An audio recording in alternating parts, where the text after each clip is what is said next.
Did you know that the English language is full of tricky word pairs that often trip us up? It's true. And one of the most common culprits is the duo fewer and less. We hear them all the time, but using them correctly can sometimes feel like navigating a linguistic minefield. But don't worry, we're here to diffuse those tricky grammar situations and make you a master of fewer and less. So why does it even matter if we use fewer or less correctly? Well, using the right word shows that you have a strong grasp of the English language. It can make your writing clearer, more precise, and more impactful. Plus, using good grammar just makes you sound smarter. Ready to dive in? Let's unravel the mystery of fewer and less together. The key to mastering fewer and less lies in understanding one fundamental difference: countability. This concept is crucial in ensuring that your language is precise and clear. Think about it this way. Can you easily count the things you are talking about? If you can assign a specific number to them, then they are countable. If the answer is yes, then you should use fewer. Fewer is used for items that can be separated and counted individually. If the answer is no, then less is the way to go. Less is used for things that are seen as a whole or mass, which cannot be counted individually. Let's break it down even further to make it crystal clear. Fewer is used for things that are countable, things we can individualize. These are items you can count one by one. Think of apples, cars, or mistakes on a test. These are all examples of countable items. You can have 3 apples, 10 cars, or 5 mistakes, all countable items. Each of these can be counted individually. Less, on the other hand, is used for things that are not countable, things that represent a quantity or a whole. These are items that you cannot count one by one. Think of water, time, or traffic. These are all examples of uncountable items. You wouldn't say 3 waters or 10 times, would you? It just doesn't make sense because these are not countable. These are concepts best described with less. Less water, less time, less traffic. Remember, it all boils down to whether you can count the thing you're talking about. Countable? Use fewer. Not countable? Use less. This simple rule will help you use these words correctly every time. Let's take our newfound knowledge on a field trip to the grocery store. This is where we can put our grammar skills to the test in real-world scenarios. Imagine you're strolling through the aisles, shopping list in hand. The store is bustling with activity, and you're ready to make some smart choices. You need to pick up a few items, and you want to make sure you're using fewer and less like a true grammar pro. This is your chance to shine. You approach the dairy aisle and notice a sign that reads, "Express lane, 10 items or less." It catches your eye immediately. Wait a minute. Should that be 10 items or fewer? Yes, items are countable. This is a common mistake, but now you know better. You can have 1 item, 5 items, or even 10 items. Each item is distinct and countable, making fewer the correct choice. So the sign should definitely say 10 items or fewer. It's a small change, but it makes a big difference in clarity. Next, you head to the produce section to grab some apples.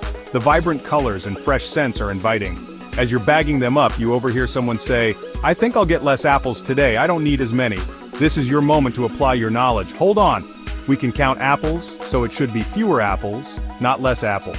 It's a subtle but important distinction. These everyday situations highlight how important it is to be mindful of whether something is countable or not. It's all about precision in language, and remember, practice makes perfect. The more you pay attention to these details, the more natural it will become. The more you use fewer and less correctly in your daily life, the more natural it will become. Happy shopping and happy learning. Section 4, Tricky Situations and Exceptions to the Rule. Now we know what you're thinking, but wait, what about those times when I'm not sure if something is countable or not? English can be a tricky language, full of nuances and exceptions that can trip up even the most seasoned speakers. There have to be exceptions to the rule, right? You're absolutely right. English grammar is filled with exceptions that can make it seem like the rules are more like guidelines. English grammar wouldn't be complete without a few curveballs. These exceptions often arise in everyday situations, making it essential to understand them. One common exception is when we're talking about units of measurement, like time, distance, or money. These units, while technically countable, are often treated as a collective whole in conversation. Even though we can technically count these units, seconds, miles, dollars, we usually treat them as a collective whole. This can be confusing, but it's a common practice in English. For example, you would say, "I have less than an hour to finish this project."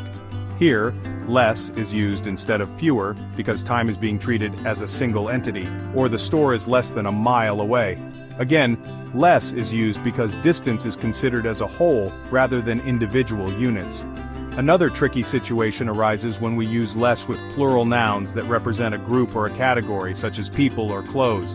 This usage can sometimes be debated among grammar enthusiasts. For instance, it's perfectly acceptable to say, "There were less people at the park today." While some might argue for fewer, less is commonly used in everyday speech, or "I need to buy less clothes." Here, less is used to refer to the overall quantity of clothes, not individual items. The key here is to remember that language is constantly evolving, and what might have been considered grammatically incorrect in the past might be perfectly acceptable today. Language adapts to the way people use it, and what might have been considered grammatically incorrect in the past might be perfectly acceptable today. This evolution is what makes language so fascinating and dynamic. While it's great to be aware of the rules, understanding the context in which they apply is equally important. This balance helps in mastering the language. Don't be afraid to trust your ear and go with what sounds right in context. After all, effective communication is the ultimate goal, and sometimes that means bending the rules a little. Section 5. Fewer versus less. It's about more than just grammar. Mastering fewer and less is more than just memorizing a grammar rule. It's about developing a deeper understanding of the nuances of language. It's about being able to express yourself with precision and clarity, whether you're writing an email, having a conversation, or simply navigating the aisles of the grocery store. Think of fewer and less as tools in your writing toolbox. Just like a carpenter wouldn't use a hammer to tighten a screw, a skilled communicator uses the right words to convey their message effectively. By choosing fewer or less carefully, you add another layer of polish and sophistication to your communication. Remember, language is a journey, not a destination. There will always be new things to learn and new ways to refine your skills, so embrace the challenge and never stop exploring the fascinating world of words. Section 6. Your journey to grammatical greatness. Congratulations on taking this important step towards grammatical greatness. We've covered the fundamental difference between fewer and less, explored real-world examples, and even tackled some tricky situations. You're well on your way to becoming a grammar champion, but the learning doesn't stop here.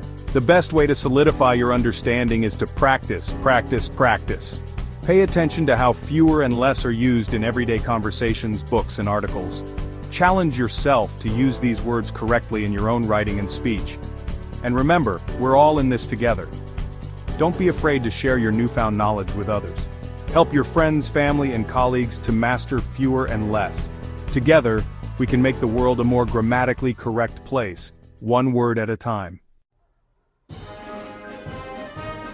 Section 7. See you on the next Quick Learn. Thanks for joining us on this quick dive into the world of fewer and less. We hope you found this crash course helpful and maybe even a little bit fun. If you enjoyed this video, give a thumbs up. Subscribe to our channel for more awesome grammar content. And don't forget to hit that notification bell so you never miss an upload. Now go out there and use fewer and less with confidence. See you on the next Quick Learn session.